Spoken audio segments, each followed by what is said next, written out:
దేవుని చిత్తానుసారముగా జీవించువాడు లేక నడుచుకునేవాడు ఏం చేస్తాడంటండి? జీవిస్తాడు. వాక్యం చూడండి. దేవుని చిత్తమును జరిగించువాడు నిరంతరము నిలుచును. 1 యోహాను 2:17. లోకమును దాని ఆశయు గతించిపోవచ్చున్నవి కానీ దేవుని చిత్తము జరిగించువాడు నిరంతరము నిలుచును. గత శుక్రవారం ధ్యానం చేసుకున్నాం. ప్రభువు ఏం చేయటానికి ఆశపడుతున్నారండి? తండ్రి చిత్తం. కాబట్టి ఈ శరీరాశ, నేత్రాశ, జీవపు డంబము గతించిపోతాయి, కానీ ఏది నిత్యం నిలిచి ఉంటుంది? దేవుని చిత్తం జరిగించువారు నిత్యము నిలిచియుందురు అని వాక్యం మనకు తెలియజేస్తూ ఉన్నది.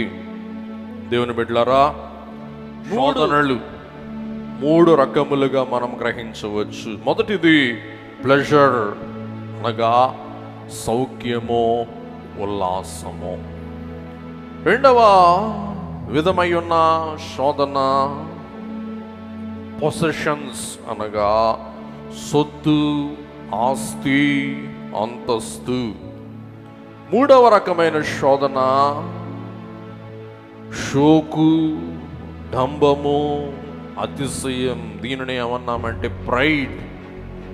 కాబట్టి మొదటి రకమైన శరీరాశకు సంబంధించినమైన శోధనలు ప్లెజర్, సౌఖ్యము, ఉల్లాసం.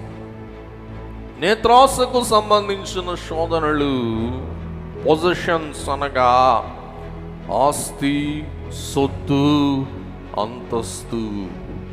అలాగే డంబము, జీవం నాకున్న డంబము ఏంటి చెప్పండి? షోకు, అతిశయము. వీటి విషయంలో మనం జాగరూకులమై ఉండవలసిన వారమై ఉంటున్నాం. వీటి కోసమే హత్యలు, దొంగతనాలు, కూనీలు, క్రోధాలు, మత్సరములు, అలాగే తల్లి పిల్లలను చంపుకోవటం, పిల్లలు తల్లిని చంపుకోవటం, భయంకరమైనవి. ఈ లోకములో సంభవించే ప్రతి పాపానికి మూలం ఏంటి చెప్పండి? ఈ 3. ఇంకా చూసుకోండి, వచ్చే నెలల్లో మనం చూస్తూ ఉంటాం. ఒకడి మీదకు ఒకడు, ఇంకొకటి మీదకి ఇంకొకడు. ఎందుకు చెప్పండి? జీవపు డంబము. ఏం చెప్పండి? జీవపు డంబం. డంబం. కాబట్టి కీడు చేయుటకు, గాయము చేయుటకు, అనగద్రొక్కుటకు, పొంచనాడుటకు, దూషణకు, హత్యకు, అన్నిటికీ మూలమే శరీరాశ, నేత్రాశ, జీవపు డంబం. ముందుకు వెళ్దాం. ఇప్పుడు మీరు చెప్పండి, ఆదామవ్వలైన వారు ఎక్కడున్నారు? వనములో ఉన్నారు. యేసు ప్రభు ఎక్కడున్నాడు? అరణ్యములో ఉన్నాడు. మీరు చెప్పండి, వనములో ఉన్న వాళ్ళు పడిపోతారా? ఎడారిలో ఉన్న వాళ్ళు పడిపోతారా? బాగా చెప్పాడు, మంచి మాట, చక్కగా వింటున్నాడు. God bless. ఎడారిలో ఉన్నవారు పడిపోతారు.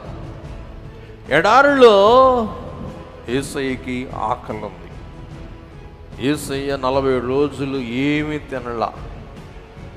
అసలు శోధన అంటే ప్రభువుదే శోధన. ఎవరిది శోధన కాదు? ఆదామవ్వలది ఏం కాదు చెప్పండి? శోధనే కాదు. ఎందుకంటే వారికి కావలసినన్ని ఫలాలు ఉన్నాయి. పులుపు అయితే పులుపు, తీపి అయితే తీపి, సేదైతే సేదు, ఇంక వగరైతే వగర, ఏదైనా ఉందన్నమాట అండి. అయినా ఆది మానవుడు, మొదటి ఆదాం, నిండు కడుపుతో శోధనలో పడిపోయాడు. కానీ యేసుక్రీస్తు ప్రభువు ఖాళీ కడుపుతో, ఆకలి కడుపుతో ఏం చేశారు? శోధనను జయించాడు. గమనించండి. కాబట్టి ఒకవైపు వనం, మరొక వైపు మాన్యం, లేకపోతే అరణ్యం. వనములో నిండు కడుపుతో ఉన్న, అంటే తృప్తిగా తేపేదాకా తిన్న ఆదాం పడిపోయాడు. అసలు 40 రోజులు పేగులు ఎండిపోయిన యేసు ప్రభువే ఏం చేశారు? గెలిచాడు. ఇదియే సిలువ ధ్యాన దినాల యందు మనం స్మరించి ధ్యానింపవలసిన అంశమై ఉంటూ ఉన్నది. కాబట్టి అక్కడ శోధనలో పడిపోయిన ఆదామే వనములో నుండి దేంట్లోకి వెళ్ళిపోయాడు? అరణ్యములోనికి వెళ్ళిపోయాడు. ఇప్పుడు యేసు ప్రభుని తీసుకుందాం. యేసు ప్రభు అరణ్యములో శోధన గెలుచుటను బట్టి, సాతానును జయించుటను బట్టి, ప్రభు యొక్క సిలువను బట్టి మనమందరం అరణ్యములో నుండి ప్రభు విధేయతను బట్టి మనం వనములోనికి వెళ్ళే వారమై ఉన్నాం.